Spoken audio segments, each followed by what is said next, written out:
और उनको बनवाने का काम करें, क्योंकि वो हमारा तीर्थ स्थल है, हमारा पार्लियामेंट है। वीर सोनवनी बाबा जो हर मन मुकामा में जो मेला लगता है, क्या होना चाहिए कि नहीं? वो हम लोग वहां जानते, इस बार पानी पड़ गया, इतना असुविधा हुआ।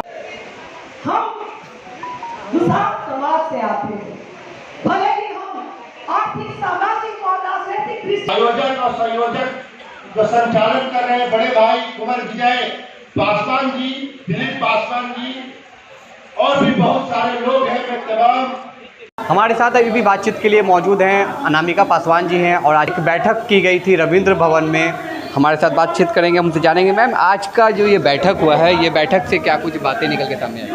जी देखिए, इससे यही बातें निकल कर सामने आई हैं कि पासवान समाज के जो भी जिस भी क्षेत्र में कार्य कर रहे हैं उन सभी को समाज आगे बढ़ाने के लिए प्रयत्नशील रहे, तभी हमारा समाज आगे बढ़ पाएगा और समाज में किस तरह से एकता आए और हम राजनीतिक, आर्थिक और सामाजिक दृष्टिकोण से आगे बढ़ सकें। जातीय जनगणना पे भी कुछ बातें हो रही थी जी, जातीय गणना पे हुई है बातें और हमारे माननीय प्रधानमंत्री जी ने कहा है कि जनगणना के साथ इस बार पहली बार 1931 के बाद जातीय गणना होगी और जिससे हमारे दलित पिछड़े समाज को बराबरी से उनका हक मिलेगा, जिसकी जितनी आबादी भारी उनको मिलेगी उनकी हिस्सेदारी, इस पर बात होगी।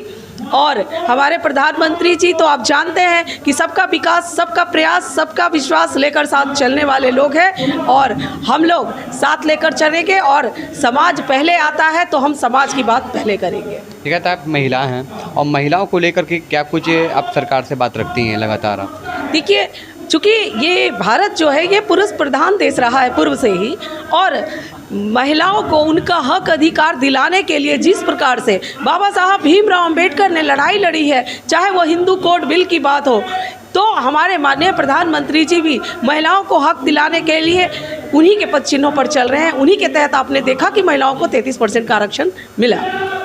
तो हमारे साथ बातचीत कर रही थी अनामिका पासवान जी और आपका क्या कुछ ये खबर देखने के बाद आपकी क्या कुछ प्रतिक्रिया रहेगी, आप हमें कमेंट बॉक्स में ज़रूर बताएं। मैं गुफरान, रविंद्र भवन, पटना से। अपने ढूंढे मतवाले हैं, गति की तृष्णा और बढ़ी, जब पग पर देखाते हैं, मांगेगा वो भीख नहीं, जो चाहेगा वो ले लेगा। देखना है इस धरती पर कौन वीर बलिदानी है, किसकी धमनी में खून है और किसकी धमनी में पानी है। यहाँ छुटे हैं और आज चाहे वो राजनीतिक स्थिति हो, सामाजिक स्थिति हो, आर्थिक स्थिति हो, हम आगे बढ़ते बढ़ते कहीं न कहीं पिछड़ रहे हैं। हम 90 के दशक में 36 के 36 विधायक पासवान समाज से हुआ करते थे। हम बिहार से 6 के 6 सीटों पर पासवान पार्लियामेंट में जाकर गरजते थे। आप पासवान समाज से आते हैं, पॉलिटिकल डोमिनेटेड कास्ट कहा जाता है इस समाज को। आपकी जनसंख्या भी भारी है, दूसरे स्थान पर है, फिर ये पिछड़ापन कैसे आया यह आज आपको सोचना पड़ेगा।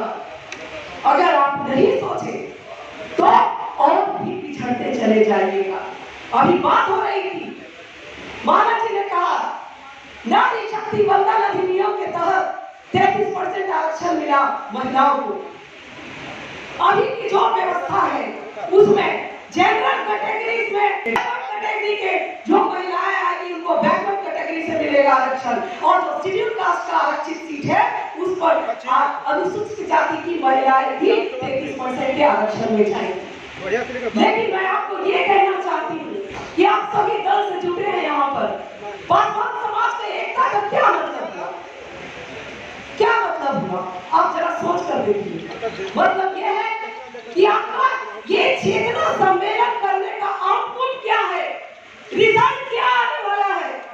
कोई भी काम हम जब करते हैं तो उसका रिजल्ट आता है। हम आपसे अनुरोध करते हैं कि अगर आप सामाजिक, आर्थिक और राजनीतिक दृष्टिकोण से एकता ला रहे हैं और इस एकता का प्रदर्शन आप पूरे बिहार में, क्षेत्र में, समाज में करने जा रहे हैं तो आप एक बात जरूर हमारा मानेंगे, वो ये है कि आपके समाज के लोग जहां भी हो, जिस क्षेत्र में हो, जिस दल में हो, जिस पार्टी में हो, तो आप उनके साथ खड़े होने का काम जरूर करेगा। एकता का मतलब